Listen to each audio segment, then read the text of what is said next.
There's not a lot of good things about psychosis, but there is one, I will give it that, and that is that psychosis does not discriminate. There is no stereotypical person that is affected by psychosis. Anyone can be affected by psychosis for a multitude of reasons, and it doesn't have a look.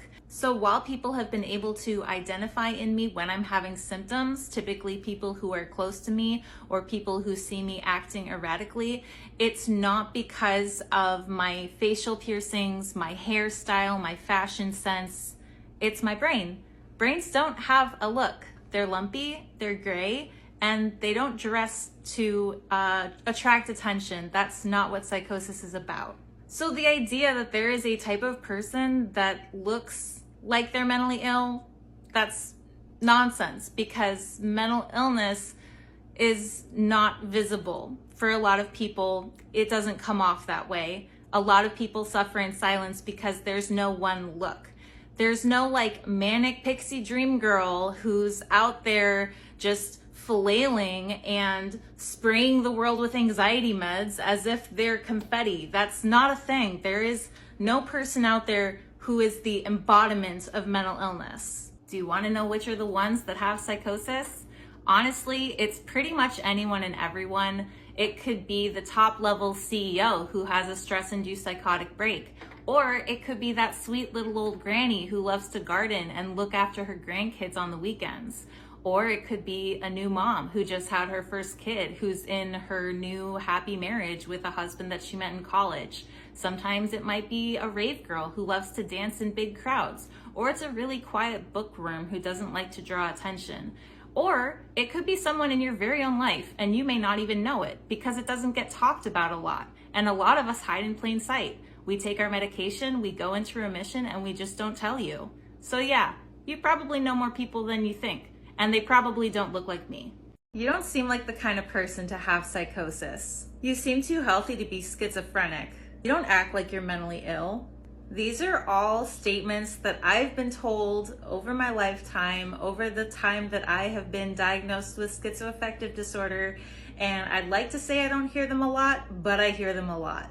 Typically when people make remarks like this, they're trying to put me down, but I always respond by saying, thank you. I've worked really hard to get to this place. Because I have, and that shouldn't be so shocking. It shouldn't be out of the norm. Why does it have to be so surprising that a person with a psychotic disorder can have a healthy, stable life? What makes you think that that's not possible? Maybe it's because there's a really bad stigma associated with psychosis that makes us all out to be raving lunatics and psycho killers, and that couldn't be further from the truth. Psychosis makes up roughly 2% of the global population. That's millions of people who all experience psychosis on a daily basis. There's no way out of all these millions of people, every single one of them is a raving lunatic. None of us are raving lunatics. We're normal, average people who just happen to have a mental illness with symptoms that might differ from whatever you've got going on. So when a person living with a psychotic disorder has a perfectly articulate conversation with you and can comprehend what you're saying back and forth, is it really so hard to believe that they could just be a normal person just like you? It can be really easy to get hung up on the sheer terror and horror of psychosis and discount all of the positive experiences you may have. Not everyone has positive experiences in psychosis, but if you do, it's so important to hold on to that silver lining and remember that it wasn't all bad. I forget to think about the positives a lot because I tend to be focusing on the trauma I'm healing from in therapy, and that doesn't come up a lot. Well, the other day I had a conversation with a friend that really changed my mind and showed me how psychosis can actually be like a freaking superpower. This is a friend who has a family member with schizophrenia and he is institutionalized for life. He will probably never come out of psychosis and he's not capable of living independently on his own. And this is very tragic to her family and it's very heartbreaking for them.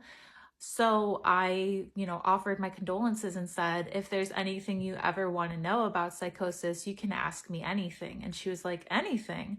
And then she dove in. She knew all about the horrors. She had seen firsthand what he was going through. She knew of his delusions because he had told them to her, and he would tell her when he was seeing people in the corner of the room. So she was well aware of that. She really wanted to know what good can come out of it. So I answered her questions about what kinds of visuals I see when I hallucinate and what the colors are like that can't be described in reality, and how amazing and mesmerizing it is to see these visuals that aren't possible outside of psychosis, all of the patterns and fractals and hearing angels and hearing the voice of God and how beautiful that is. And it reminded me that actually psychosis can be so heightened in both directions that it's not only incredibly bad, it's incredibly beautiful at times. She said, wow, I wish I could just spend like a few minutes experiencing that. I wish I could just have one day seeing those things. And she really did say, you know, it's like a superpower to her, having never been through it and only seeing the horrors of it, to say that she thinks it can be beautiful and that it's a superpower really, really showed me that it is a lot different than I thought. I get so hung up on dispelling the stigma that I didn't even realize there are people like her who are well aware of the stigma and have seen firsthand what psychosis looks like, that still have faith in that experience and believe that we can have rewarding lives and have beautiful experiences that transcend anything you could imagine. So yeah, in that sense, psychosis is absolutely a superpower. And I think it's really cool that for those of us who have psychosis, not only do we have the lowest of lows, we have extraordinary highs that are unbelievable to anyone else. And that is really something to be grateful for. What is life like after psychosis? Will you be okay again? Can you be okay again? Allow me to tell you, yes, you can and will be okay again. It's not impossible. It just takes a long time to get there. The recovery phase of a psychotic episode typically lasts 6 or more months, and I had my last episode 3 years ago. So in the past 2 years, I'd say, or at least the past year, I've gotten to a place where I'm back up on my feet and I'm finally stable. First of all, that recovery phase really knocked me on my ass, and I didn't think I'd ever be okay again. I didn't think I'd ever pull through. It was arduous, but I got through it, and I had like this blank slate of a life after that, and I had to rebuild. I didn't know what to do with my life, but the beauty of starting over is that I had limitless possibilities, and I molded for myself a life that I'm incredibly proud of, that I really love, that I never ever would have found if I had not gone psychotic. There are not a lot of good things about psychosis, but in a way, having a fresh start was the best possible thing that could have happened to me. I was miserable in my life before psychosis, and I was just getting by. I wasn't working on myself. Now I'm so dedicated to my mental health that I've made my life around it, and I put in so much work. I've become such a healthier person than I was before. Yeah, before psychosis. And as a result of psychosis, I've had the opportunity to grow beyond my limits. Now I'm pushing limits and I'm setting new limits. I'm pushing myself every day to achieve more and more with my art and with my sobriety.